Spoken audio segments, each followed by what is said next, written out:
Siempre pensé que el amor de una familia era incondicional, que la sangre era más espesa que el agua y que, sin importar lo que pasara, siempre tendría un lugar seguro donde refugiarme. Qué ingenua fui. Mi nombre es Isabella, y hoy quiero contarte la historia más dolorosa de mi vida, pero también la que me enseñó el verdadero valor de existir. Porque a veces, las lecciones más profundas vienen envueltas en el dolor más desgarrador, y solo cuando tocamos fondo descubrimos la fuerza que nunca supimos que teníamos. Esta es la historia de cómo mi propia familia trató de destruirme, y cómo yo, en silencio, me convertí en algo que nunca esperaron. Crecí en una casa donde el dinero siempre faltaba, pero no era la pobreza material lo que más dolía. Era la pobreza del alma, la escasez de amor, la ausencia total de comprensión. Mi padre trabajaba turnos dobles en una fábrica, llegaba a casa con las manos manchadas de grasa y el humor agrio. Mi madre limpiaba casas ajenas mientras la nuestra se desmoronaba, no solo por las goteras en el techo, sino por la frialdad que se filtraba entre las paredes. Éramos 4 hermanos, pero yo era la única que parecía invisible. Mientras mis hermanos recibían abrazos, yo recibía órdenes. Mientras ellos recibían palabras de aliento, yo escuchaba críticas constantes. Isabella, ¿por qué no puedes ser más como tu hermana Sofía? Era la frase que más escuchaba en casa. Sofía era 3 años menor que yo, pero desde pequeña fue evidente que ella era la favorita. Tenía el cabello rubio de mi madre, los ojos azules de mi abuela paterna, y esa sonrisa que podía derretir el corazón más frío. Yo, en cambio, había heredado los rasgos más comunes: cabello castaño, ojos marrones, una belleza que algunos llamarían ordinaria. Pero no era solo mi apariencia lo que me convertía en la oveja negra. Era mi personalidad. Mientras Sofía era extrovertida y complaciente, yo era introvertida y cuestionadora. Mientras ella aceptaba todo con una sonrisa, yo hacía preguntas incómodas. ¿Por qué tengo que lavar los platos de todos si solo usé un vaso? ¿Por qué Sofía puede salir con sus amigas pero yo tengo que quedarme cuidando a los pequeños? Estas preguntas no eran bien recibidas en mi casa. Mis hermanos menores, Carlos y Miguel, de 12 y 10 años respectivamente, habían aprendido desde pequeños que yo era el chivo expiatorio de la familia. Cuando algo se rompía en casa, la culpa era mía. Cuando las calificaciones bajaban, era porque yo no los había ayudado lo suficiente con las tareas. Cuando mi madre tenía un mal día, yo era quien recibía sus gritos y reclamos. Isabella, eres una egoísta. Solo piensas en ti misma. Mira a tu hermana, ella sí sabe lo que es ser parte de una familia. Las palabras de mi madre se clavaban en mi pecho como dagas afiladas. ¿Cómo podía ser egoísta cuando era yo quien se quedaba despierta hasta tarde ayudando con las tareas de mis hermanos? ¿Cómo podía ser egoísta cuando trabajaba los fines de semana en la tienda de la esquina para contribuir con los gastos de la casa? Recuerdo perfectamente el día de mi 15º cumpleaños. Había estado esperando esa fecha durante meses, no porque esperara una gran celebración, sino porque mi madre me había prometido que podríamos pasar el día juntas, solo nosotras dos. Será nuestro día especial, mi amor, me había dicho mientras me acariciaba el cabello una noche en que me encontró llorando por una pelea con Sofía. Esa promesa se había convertido en mi tabla de salvación, en la esperanza de que tal vez, solo tal vez, mi madre podía amarme tanto como amaba a mis hermanos. Desperté temprano ese día, me arreglé con mi mejor vestido, que en realidad era el único vestido presentable que tenía, y esperé. Esperé toda la mañana, toda la tarde. A las 5 de la tarde, mi madre llegó a casa con Sofía, cargadas de bolsas de compras. ¿Dónde estaban?, pregunté, tratando de mantener la calma. Sofía necesitaba zapatos nuevos para el baile de la escuela, respondió mi madre sin siquiera mirarme. Pero mamá, hoy es mi cumpleaños, habíamos quedado en... Ay, Isabella, no seas tan dramática. Ya tendremos tiempo para eso otro día. Esa noche, mientras mi familia cenaba pizza que habían comprado para celebrar los zapatos nuevos de Sofía, yo me quedé en mi habitación compartida, mirando el techo agrietado y sintiendo como algo dentro de mí se rompía. No era solo la promesa incumplida, era la confirmación de lo que siempre había sospechado: yo no importaba. No el día de mi cumpleaños, no nunca. Me levanté y fui a la cocina, donde encontré a mi familia riéndose y charlando animadamente. ¿No van a cantarme las mañanitas?, pregunté con una sonrisa forzada. El silencio que siguió fue ensordecedor. Mi padre siguió comiendo sin levantar la vista, mis hermanos intercambiaron miradas incómodas, y mi madre me miró con esa expresión de fastidio que conocía tan bien. Isabella, no arruines la noche. Ya eres muy grande para esas tonterías. Los años siguieron su curso cruel.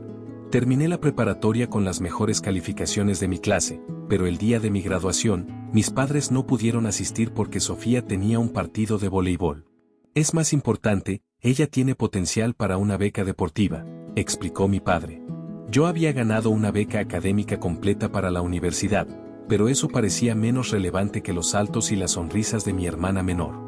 La noche de mi graduación, mientras mis compañeros celebraban con sus familias, yo caminé sola hasta la plaza del pueblo y me senté en una banca, viendo las estrellas y preguntándome qué había hecho mal para merecer tanta indiferencia. No era rebelde, no era problemática, no tenía vicios ni malas compañías. Mi único crimen parecía ser existir. La universidad se convirtió en mi refugio. Por primera vez en mi vida, estaba rodeada de personas que me valoraban por mi inteligencia, mi dedicación, mi capacidad de escuchar y aconsejar. Estudié psicología porque quería entender el comportamiento humano, especialmente el de mi propia familia. ¿Por qué algunos padres eligen a unos hijos sobre otros? ¿Por qué el amor puede ser tan selectivo? Durante esos años, apenas visitaba casa. Cuando lo hacía, era como si fuera una extraña. Sofía había florecido, era capitana del equipo de voleibol, tenía novio, y mis padres no cabían de orgullo. Carlos y Miguel me trataban con una cortesía distante, como si fuera una tía lejana que aparecía de vez en cuando. Mi madre seguía haciéndome sentir como una carga, como si mi presencia alterara la armonía familiar. Durante mi último año de universidad conocí a Alejandro.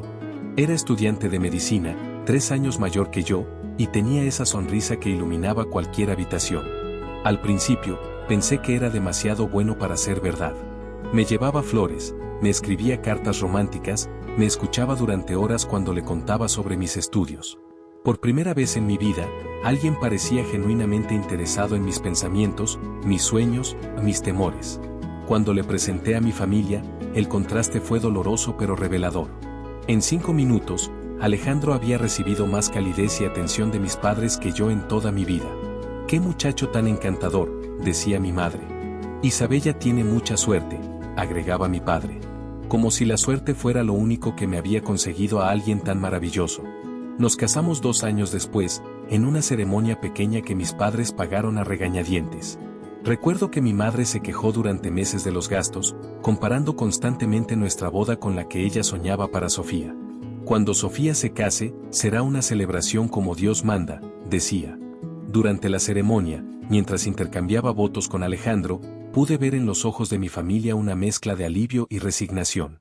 Era como si finalmente me hubiera convertido en el problema de otra persona.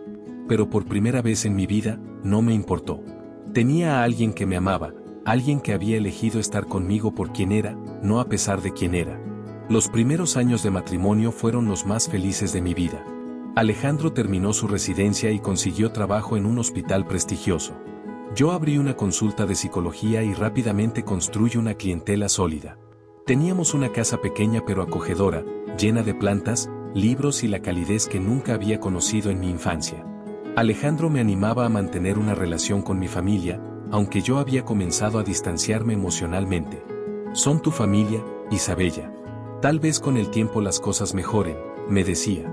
Yo quería creerle. Quería pensar que el amor podía curar décadas de indiferencia y favoritismo. Qué ingenua fui.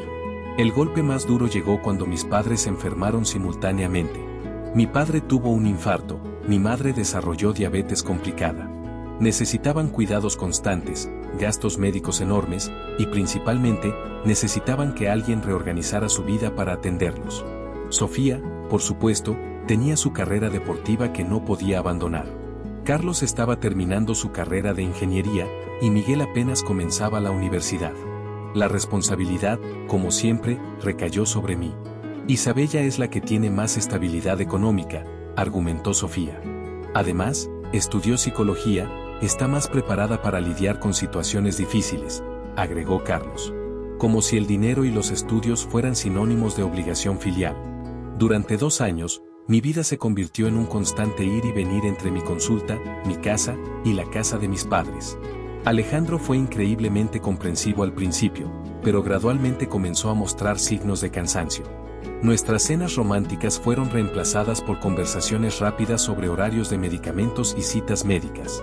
Nuestros fines de semana de pareja se convirtieron en sesiones de limpieza y cocina en casa de mis padres. ¿Cuándo va a terminar esto, Isabella?, me preguntó una noche. Siento que he perdido a mi esposa. Sus palabras me dolieron porque sabía que tenía razón, pero ¿qué podía hacer?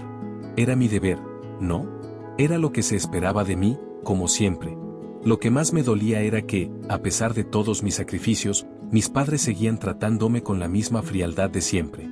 Cuando Sofía los visitaba una vez al mes, era como si hubiera llegado la luz del sol. Se quejaban conmigo de todo: la comida que les preparaba, la forma en que organizaba sus medicamentos, el tiempo que tardaba en llegar cuando me necesitaban. Pero cuando Sofía aparecía con una sonrisa y una hora libre, era la hija perfecta que se tomaba la molestia de visitarlos. Mira qué considerada es tu hermana, me decía mi madre.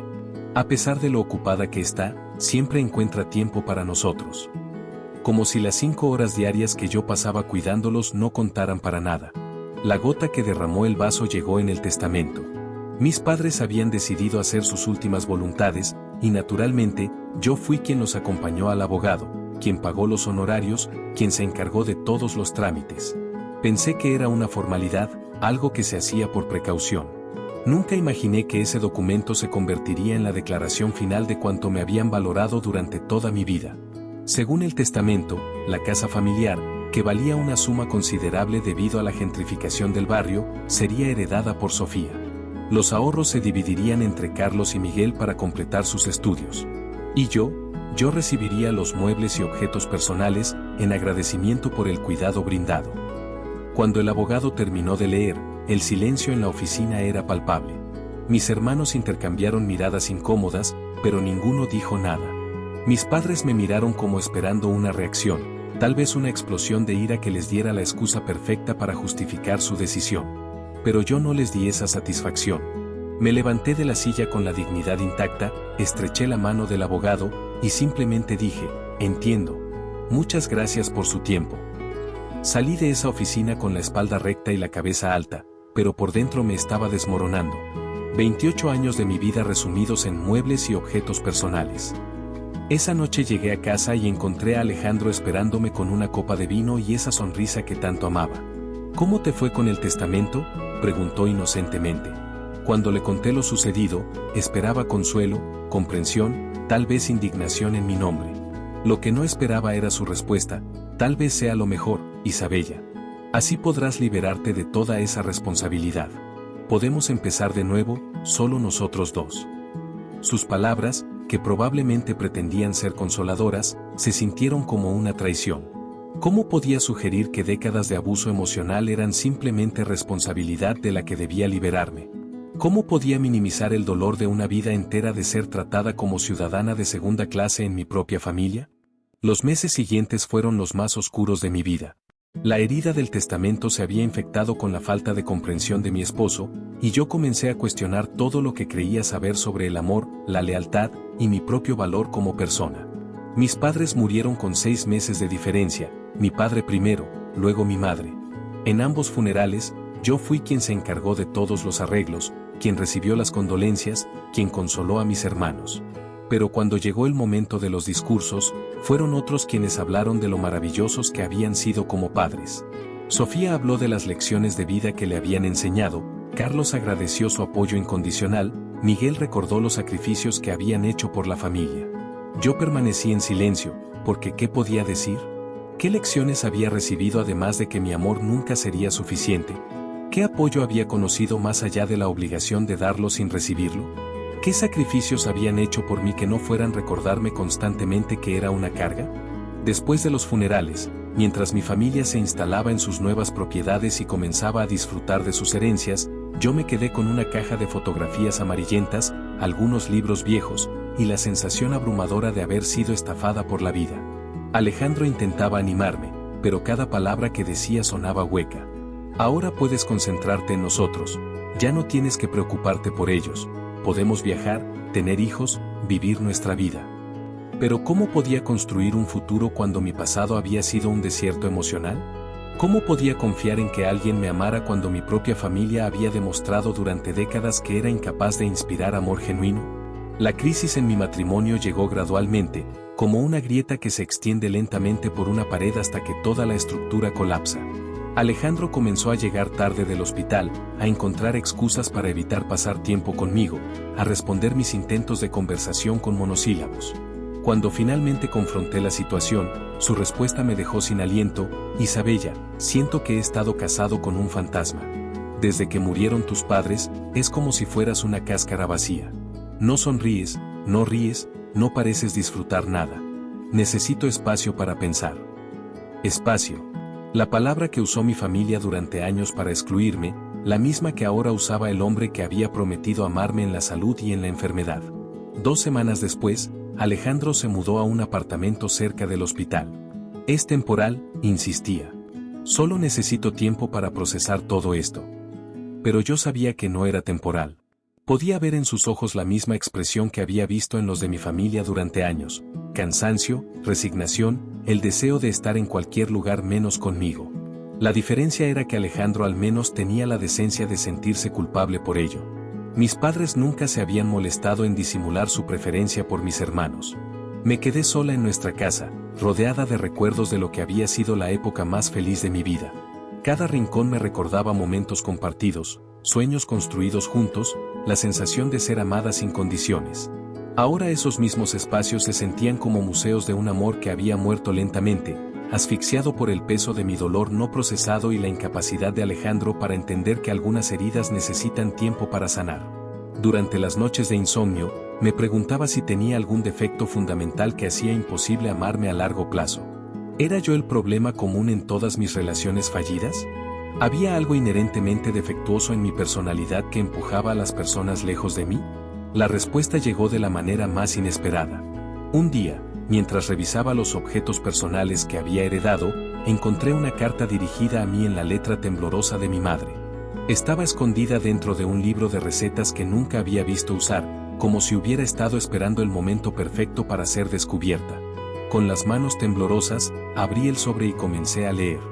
Mi querida Isabella, si estás leyendo esto, significa que ya no estoy aquí para decirte en persona lo que debería haberte dicho hace años. Fuiste la hija más fuerte, la más inteligente, la más capaz de todas. Pero precisamente por eso, siempre sentí que no me necesitabas tanto como los otros. Sofía siempre fue tan frágil, tan dependiente de nuestra aprobación. Tus hermanos necesitaban tanta guía, tanto apoyo. Tú, en cambio, parecías tenerlo todo resuelto. Era más fácil concentrarnos en los que parecían necesitarnos más. La carta continuaba con revelaciones que reescribían toda mi historia familiar. Mi madre admitía que habían cometido errores terribles en mi crianza, que su amor por mí nunca había estado en duda, pero que su forma de expresarlo había sido completamente equivocada. Pensamos que al darte más responsabilidades, te estábamos preparando para ser una mujer exitosa. Pensamos que al no mimarte como a los otros, te estábamos haciendo más fuerte. No nos dimos cuenta de que lo que realmente estábamos haciendo era robarte tu infancia, tu derecho a ser amada sin condiciones, tu lugar en la familia. Las lágrimas caían sobre el papel mientras leía, borrando algunas palabras pero no el impacto devastador de cada frase. La parte más dolorosa llegaba al final: el testamento fue decisión de tu padre, no mía.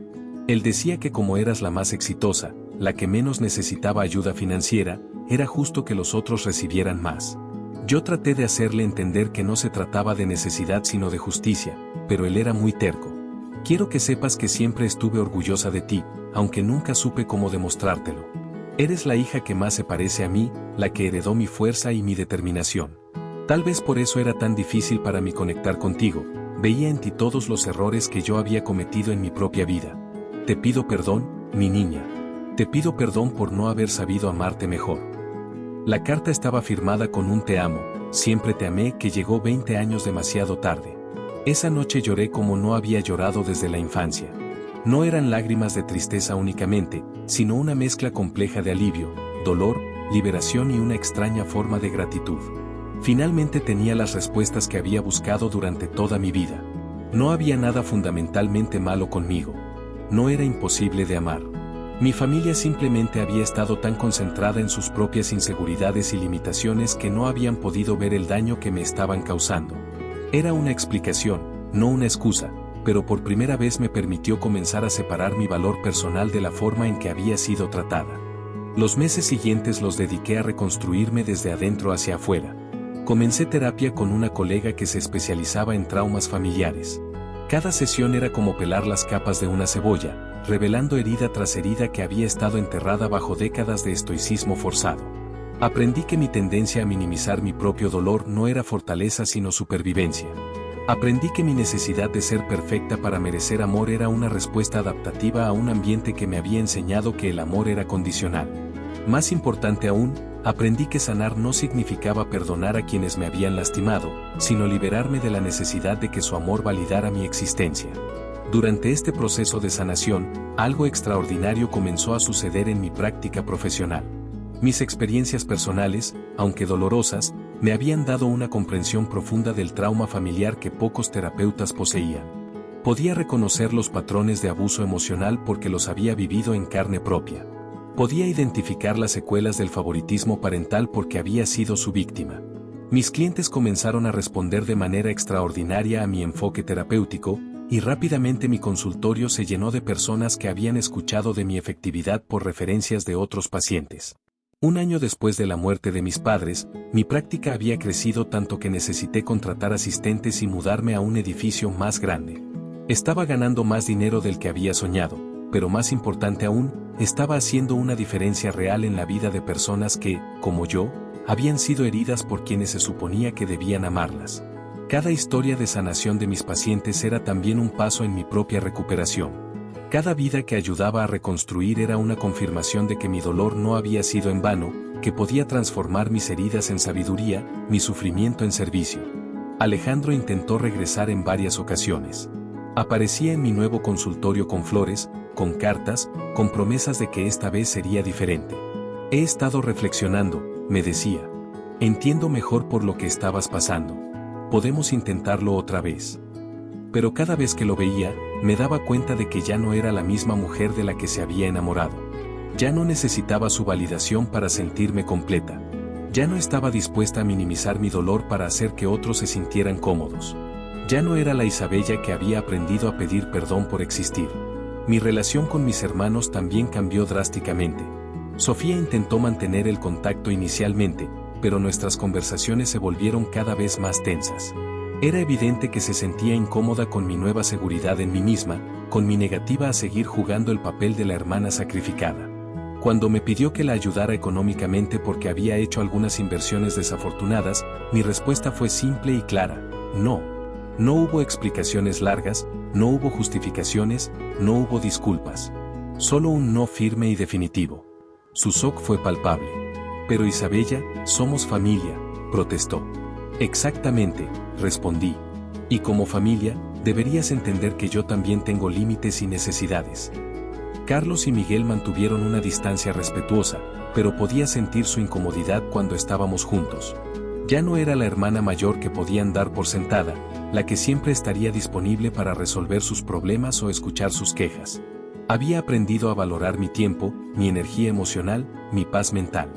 Cuando Carlos me pidió que fuera madrina de su hijo, mi condición fue simple: quería una disculpa pública por los años de indiferencia y una promesa de que su hijo nunca experimentaría el favoritismo que yo había vivido.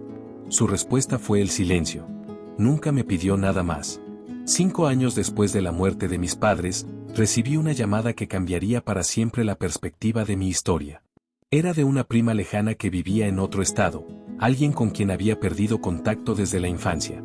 Isabella, me dijo con voz nerviosa, necesito contarte algo sobre tu familia que creo que deberías saber. Lo que me reveló esa tarde destrozó cualquier resto de ilusión que pudiera haber tenido sobre mi lugar en la familia. Resulta que yo no era la hija biológica de mi padre. Mi madre había tenido una aventura breve pero intensa con un hombre casado cuando estaba comprometida con mi padre. Cuando descubrió que estaba embarazada, tomó la decisión de casarse rápidamente y hacer pasar al bebé como hijo de su prometido. Mi padre lo había descubierto años después, cuando yo tenía alrededor de 5 años, pero decidió quedarse por mis hermanos y para mantener la fachada familiar. Sin embargo, nunca pudo superar completamente el engaño y la humillación.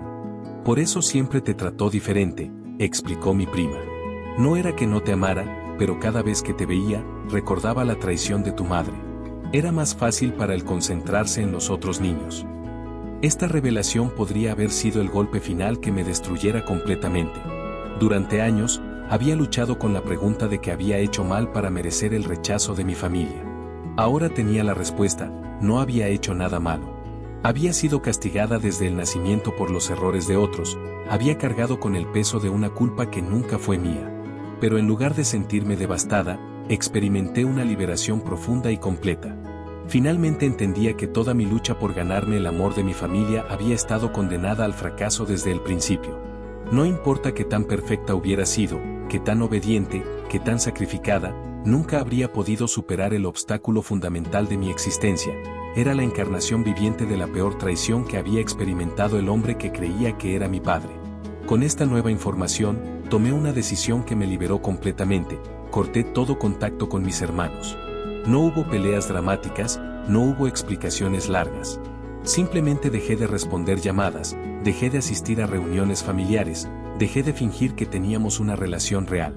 Cuando Sofía se casó, no fui invitada, y me alegré de no tener que fingir felicidad por alguien que había sido cómplice de mi exclusión durante décadas. Cuando Carlos tuvo problemas matrimoniales, no recurrió a mí por consejo, y yo no me ofrecí. Cuando Miguel graduó de la universidad, celebró sin mí, y yo celebré mi libertad de no tener que pretender que me importaba. Mi vida profesional, mientras tanto, había alcanzado alturas que nunca había imaginado posibles. Mi consultorio se había expandido a una clínica completa de salud mental, con 8 terapeutas trabajando bajo mi supervisión. Había escrito 2 libros sobre trauma familiar que se habían convertido en bestsellers, y regularmente daba conferencias en universidades y congresos profesionales. Pero el logro que más me enorgullecía era la fundación que había establecido para apoyar a adultos jóvenes que habían experimentado abuso emocional familiar. Cada año, otorgaba becas completas a estudiantes que, como yo, habían sido las ovejas negras de sus familias pero tenían el potencial para transformar su dolor en propósito. El día que cumplí 35 años, por primera vez en mi vida, celebré en grande. No porque esperara que otros me celebraran, sino porque finalmente había aprendido a celebrarme a mí misma. Organicé una fiesta en el jardín de mi nueva casa, una propiedad hermosa que había comprado con mi propio dinero, amueblada con mi propio gusto, decorada con mis propias plantas y obras de arte. Invité a mis colegas, a algunos pacientes que se habían convertido en amigos, a las personas que habían elegido estar en mi vida porque valoraban quién era yo realmente, no porque estuvieran obligadas por lazos de sangre. Durante la fiesta, mientras brindaba rodeada de personas que genuinamente se alegraban de mi éxito y mi felicidad, recibí un mensaje de texto de Sofía. Era la primera vez que tenía noticias suyas en más de un año. Isabella, necesito hablar contigo urgentemente. Es sobre mamá y papá. Hay algo que tienes que saber. Mi primera reacción fue eliminar el mensaje sin responder. Ya no me interesaban los secretos familiares, las revelaciones tardías o los intentos de manipulación emocional. Pero algo en el tono desesperado del mensaje me hizo dudar. Tal vez era mi naturaleza de psicóloga, o tal vez era una curiosidad morbosa, pero decidí responder: si tienes algo que decir, dilo por mensaje. No me interesa verte en persona. La respuesta de Sofía llegó inmediatamente, como si hubiera estado esperando junto al teléfono. Mamá tenía una cuenta bancaria secreta. Hay dinero que debería haberte correspondido. Mucho dinero. Papá nunca lo supo. Ella me pidió que te lo diera cuando fueras lo suficientemente fuerte para manejarlo. Creo que ese momento es ahora. Adjuntó fotografías de documentos bancarios que mostraban una cuenta a mi nombre con una cantidad que me dejó sin aliento. Era suficiente dinero para comprar 3 casas como la mía, para expandir mi clínica 10 veces, para vivir cómodamente el resto de mi vida sin trabajar si así lo deseaba. Pero más que la cantidad, lo que me impactó fue la fecha de apertura de la cuenta. Había sido establecida pocos días después de mi nacimiento. Esa noche, después de que se fueron mis invitados, me senté en mi jardín con una copa de vino y traté de procesar esta nueva información. Mi madre había estado ahorrando para mí durante más de 30 años, depositando dinero regularmente en una cuenta que mi padre desconocía. Había sido una forma secreta de compensación, un reconocimiento silencioso de las injusticias que me había hecho vivir. Pero también era otra manipulación póstuma, otra forma de controlar mi vida desde la tumba. ¿Por qué Sofía había esperado tanto tiempo para contármelo? ¿Por qué ahora, justo cuando había logrado construir una vida exitosa por mí misma? La respuesta llegó en los mensajes posteriores de Sofía. Resulta que mis hermanos habían estado viviendo por encima de sus posibilidades, gastando las herencias y acumulando deudas. Sofía había perdido la casa familiar por una hipoteca impagable, Carlos estaba enfrentando una demanda por mala práctica profesional, y Miguel había desarrollado un problema de juego que había consumido todos sus ahorros. Ahora, al saber de mi cuenta secreta, esperaban que yo los rescatara financieramente. Después de todo, escribió Sofía, ese dinero realmente pertenece a toda la familia. Mamá solo lo puso a tu nombre por razones legales. Mi respuesta fue rápida y definitiva, el dinero está a mi nombre porque mi madre quiso que fuera mío. Si hubiera querido que lo compartiera con ustedes, habría puesto sus nombres también. Gracias por informarme, pero no me interesa rescatar a personas que me ignoraron durante décadas y que ahora me contactan solo porque necesitan algo. Sofía respondió con una llamada telefónica que no contesté, luego con una serie de mensajes cada vez más desesperados y finalmente amenazantes. Carlos me escribió pretendiendo apelar a mis instintos familiares, y Miguel envió una carta manuscrita hablando de perdón y segundas oportunidades. La ironía era perfecta. Durante toda mi vida había anhelado su atención, su reconocimiento, su amor. Ahora que finalmente me necesitaban, yo ya no los necesitaba a ellos.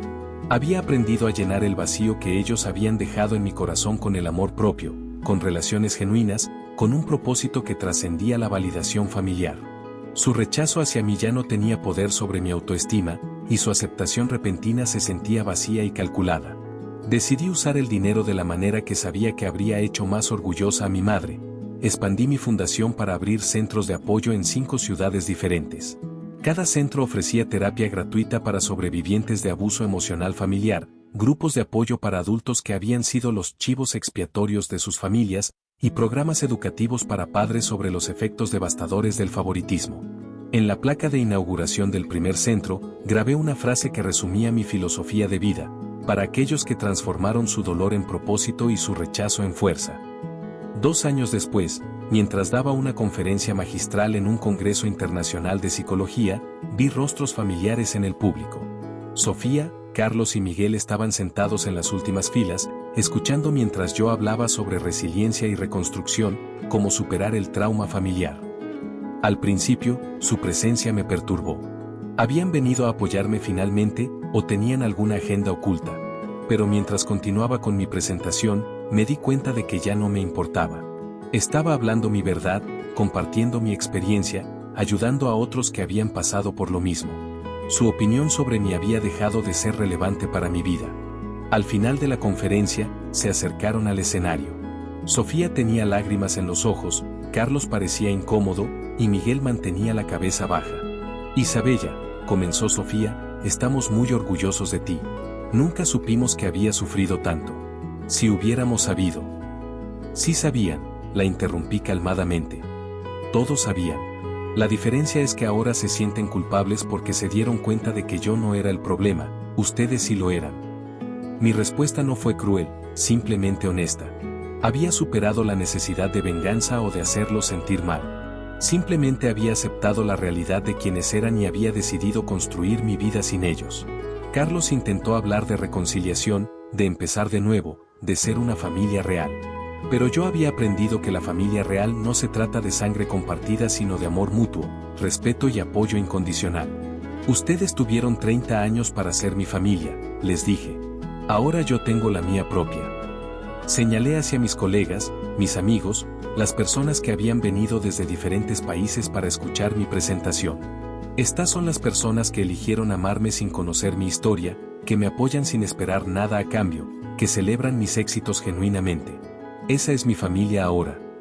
La expresión en sus rostros fue una mezcla de shock, tristeza y algo que me tomó un momento reconocer, respeto. Por primera vez en mi vida, mis hermanos me estaban mirando no como la hermana problemática o la cuidadora automática, sino como la mujer exitosa e independiente en la que me había convertido. Era la validación que había buscado toda mi vida, pero que llegaba en un momento en que ya no la necesitaba. Era como recibir un regalo envuelto en papel hermoso, pero descubrir que ya no querías lo que había adentro. Esa noche, en mi habitación del hotel, reflexioné sobre el largo camino que había recorrido desde aquella niña de 15 años que había esperado todo el día un cumpleaños que nunca llegó. Había transformado cada humillación en fortaleza, cada rechazo en autodeterminación, cada lágrima en sabiduría.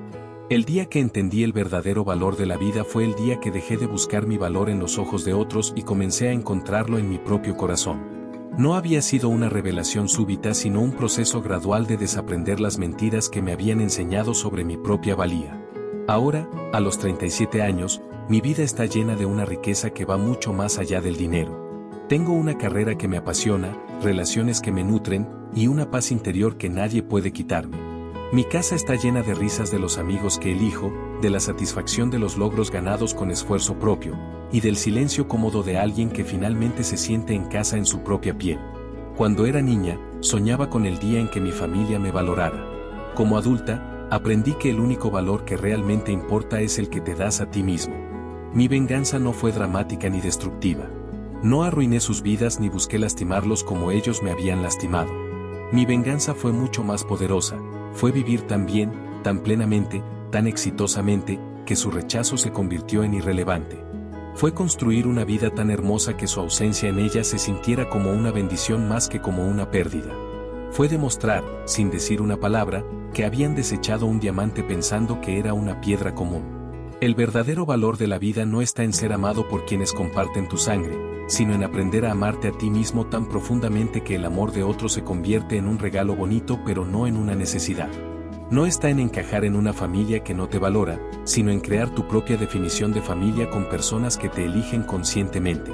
No está en ser perfecto para ganar aprobación, sino en ser auténtico y atraer a quienes aman tu verdadero ser.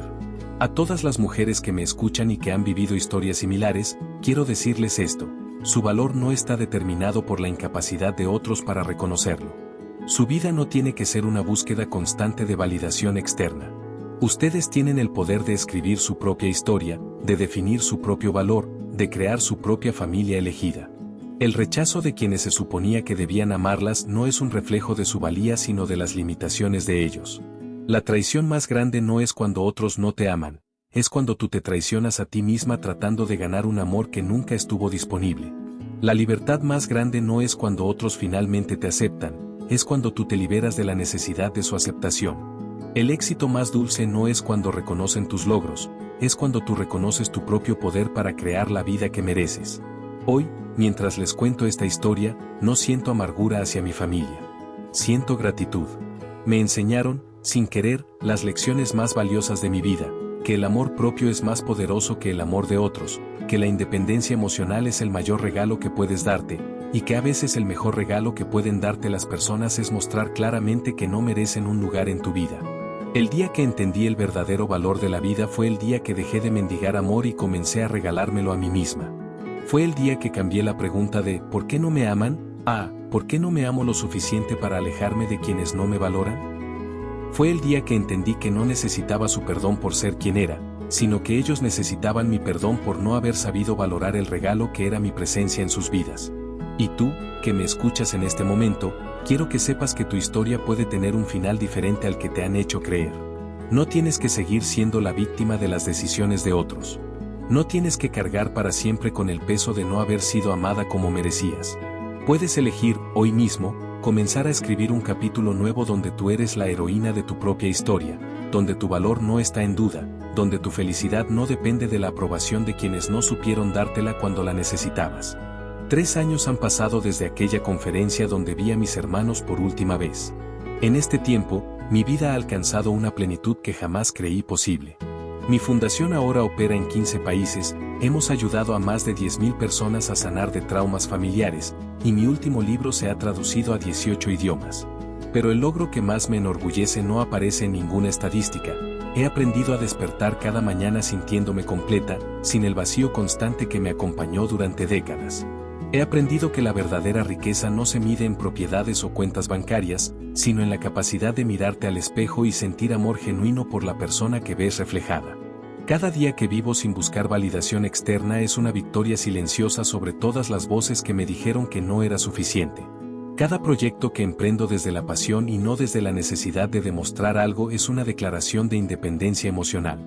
Mi casa se ha convertido en un santuario donde cada objeto tiene significado, cada espacio respira tranquilidad, y cada rincón cuenta la historia de una mujer que se rehusó a ser definida por las limitaciones de otros. Por las tardes, mientras trabajo en mi jardín plantando flores que elegí porque me gustan, no porque alguien más las apruebe, siento una paz que ninguna aprobación familiar podría haberme dado. El mes pasado recibí una invitación que me hizo reflexionar profundamente sobre el camino recorrido.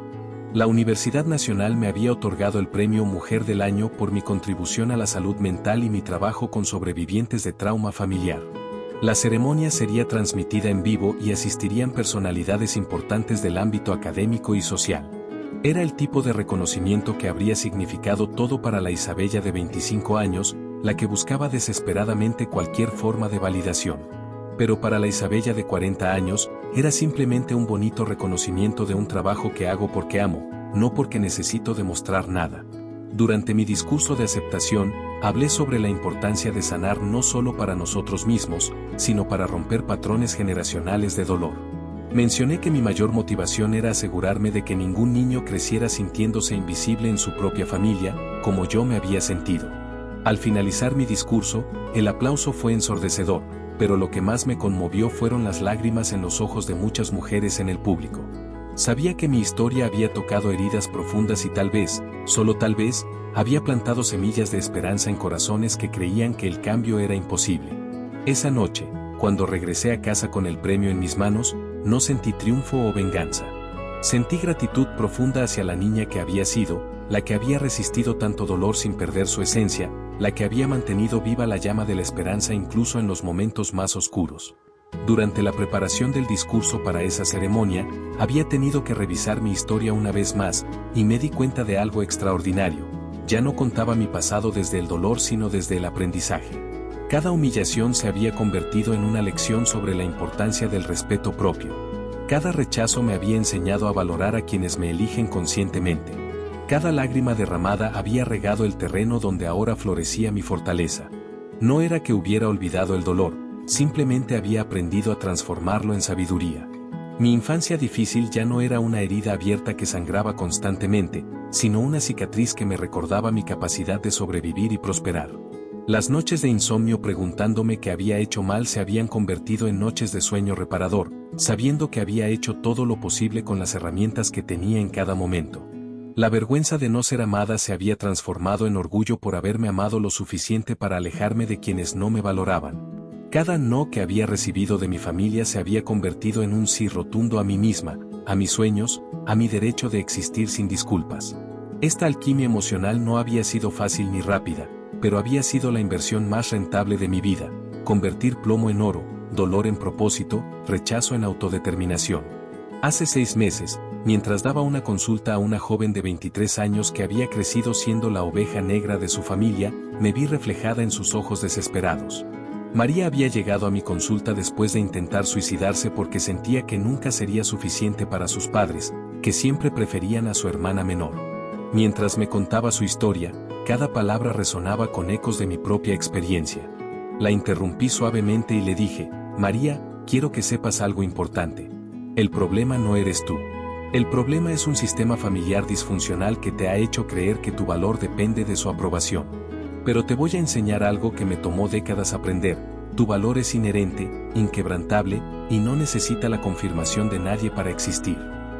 Durante los meses siguientes, trabajé con María para desmontar las creencias tóxicas que había internalizado sobre sí misma. Le enseñé técnicas de autodescubrimiento, ejercicios de autocompasión y estrategias para establecer límites saludables. Pero más importante aún, le di algo que yo nunca tuve a su edad. La certeza de que alguien que había pasado por lo mismo no solo había sobrevivido, sino que había prosperado. Cuando María comenzó a sonreír genuinamente, cuando empezó a hablar de sus sueños en lugar de sus heridas, cuando aprendió a decir no sin sentir culpa, supe que mi dolor había encontrado su propósito más profundo. Cada vida que ayudo a reconstruir es una victoria retroactiva sobre todos los que trataron de destruir la mía. La semana pasada, mientras organizaba papeles en mi oficina, encontré una foto vieja que había guardado sin darme cuenta entre mis documentos profesionales. Era una imagen de mi familia cuando yo tenía 16 años, tomada en una de las pocas ocasiones en que habíamos salido juntos. En la foto, mis padres sonríen mientras abrazan a Sofía y a mis hermanos menores. Yo estoy en el extremo derecho, ligeramente separada del grupo, con una sonrisa forzada que no llega a mis ojos. Durante años, esa foto había sido una fuente de dolor, una evidencia gráfica de mi exclusión familiar. Pero ahora, al mirarla con ojos de mujer adulta y sanada, vi algo diferente. Vi a una adolescente que ya mostraba signos de la fuerza que la llevaría a superar cualquier obstáculo. Vi en mi postura una dignidad natural que ninguna exclusión podía quebrar. Vi en mis ojos una inteligencia que ningún rechazo podía apagar. Esa niña en la foto no sabía aún que su diferencia no era una maldición sino un regalo, que su sensibilidad no era debilidad sino fortaleza, que su incapacidad para encajar en un molde tóxico no era un fracaso sino una bendición.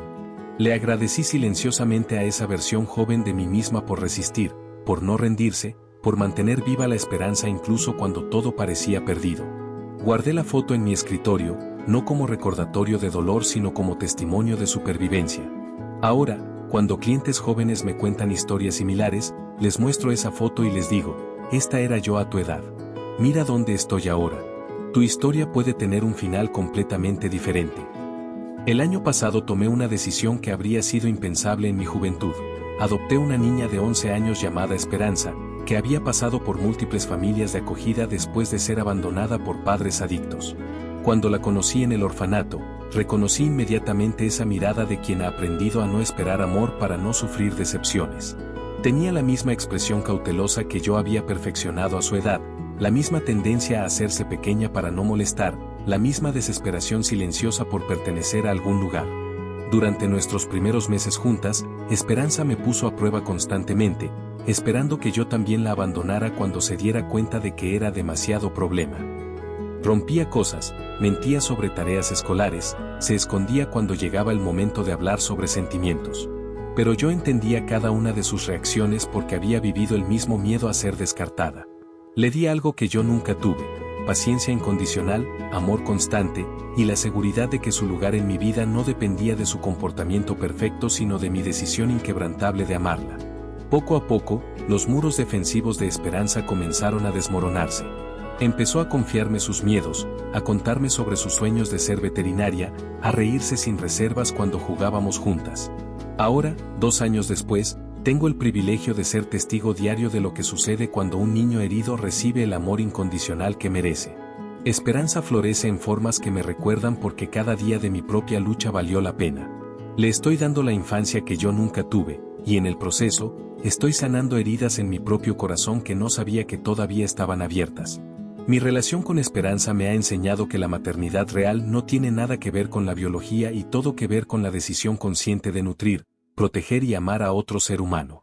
Cada noche, cuando la arropo en su cama y ella me dice te amo, mamá, con esa confianza total que solo los niños pueden tener, siento que mi corazón se expande de maneras que no sabía que eran posibles.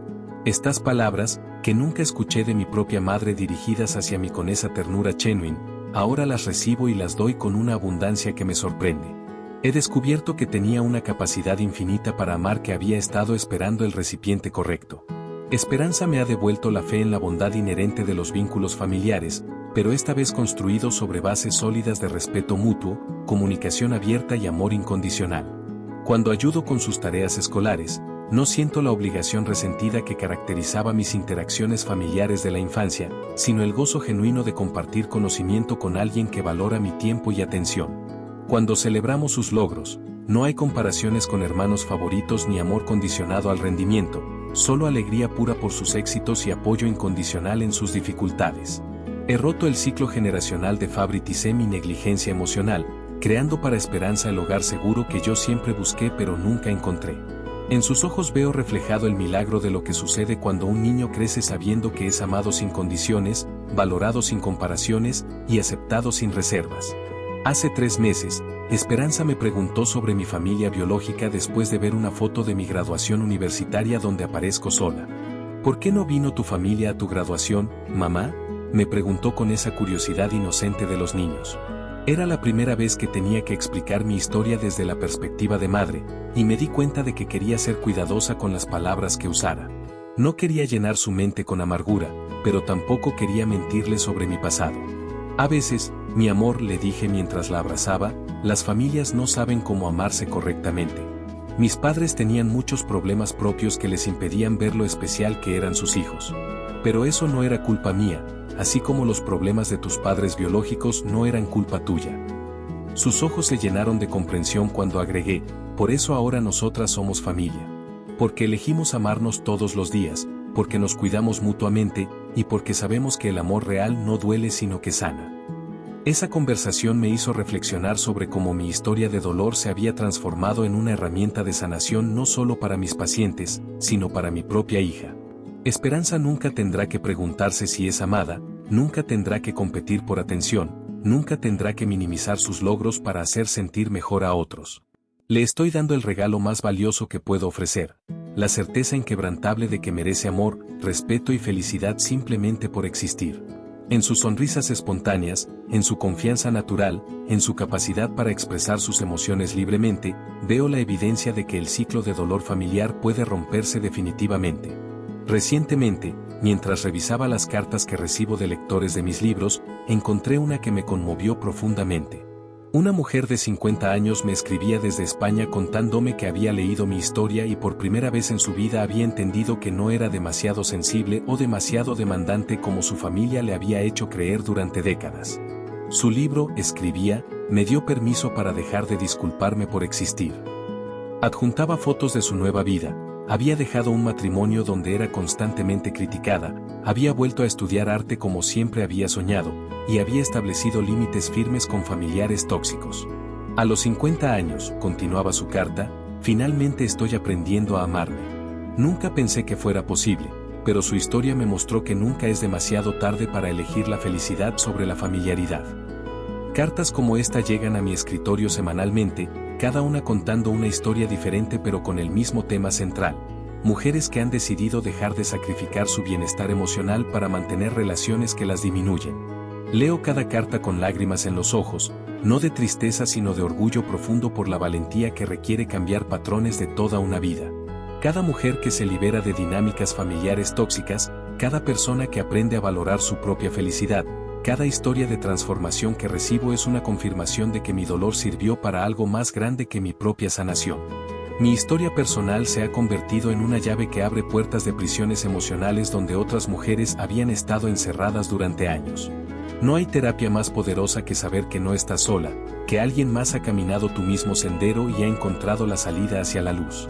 El mes pasado, en el 5º aniversario de mi fundación, organizamos una gala benéfica donde reunimos a cientos de sobrevivientes de trauma familiar que habían reconstruido sus vidas.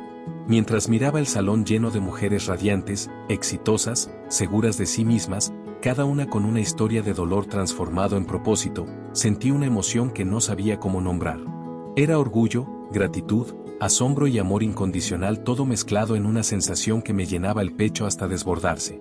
Estas mujeres habían llegado a nuestros programas rotas, dudando de su valor, convencidas de que algo fundamental estaba mal con ellas. Ahora las veía dirigir empresas, crear arte, educar a sus hijos con amor incondicional, establecer relaciones sanas, y principalmente, brillar con esa luz interior que nadie puede apagar cuando finalmente te das permiso de ser quien realmente eres. Durante mi discurso esa noche, les dije algo que había tardado 40 años en entender completamente: ustedes no son productos dañados que necesitan ser reparados. Son diamantes que fueron enterrados bajo capas de dolor ajeno, y todo lo que han hecho es redescubrir su brillo natural. El aplauso que siguió fue ensordecedor, pero más que el sonido de las palmas, lo que me llegó al alma fueron las sonrisas genuinas, las lágrimas de alegría, la energía colectiva de mujeres que habían recuperado su poder personal. Esa noche entendí que mi verdadera profesión no era la psicología clínica sino la arqueología emocional, ayudar a las personas a excavar bajo las mentiras que otros les habían contado sobre su valor hasta encontrar su propia verdad brillante y poderosa. Si esta historia te resonó, si viste reflejada tu propia experiencia en estas palabras, quiero que sepas que no estás condenada a repetir los patrones que aprendiste en tu infancia. Tu historia puede tener un final completamente diferente al que otros escribieron para ti. El primer paso es reconocer que mereces amor incondicional, empezando por el amor que te das a ti misma. El segundo es entender que la familia real se construye con elección mutua, respeto y cariño genuino, no solo con lazos de sangre. El tercero es darte permiso para alejarte de quienes no pueden o no quieren valorarte, sin culpa y sin explicaciones eternas. Te pido que compartas este video para que llegue a otras mujeres que necesitan escuchar que la transformación es posible, que el dolor puede convertirse en propósito, y que nunca es demasiado tarde para elegir la felicidad sobre la familiaridad. Dale like si crees que todas merecemos ser amadas sin condiciones, empezando por nosotras mismas. Y déjame en los comentarios tu propia historia de transformación, por pequeña que parezca, porque cada paso hacia el amor propio es una victoria que merece ser celebrada. Tu vida, tu historia, tu valor, todo eso importa infinitamente más de lo que jamás te han hecho creer. El día que entiendas el verdadero valor de tu vida será el día que comiences a vivirla plenamente, sin disculpas, sin explicaciones, solo con la certeza absoluta de que mereces toda la felicidad del mundo.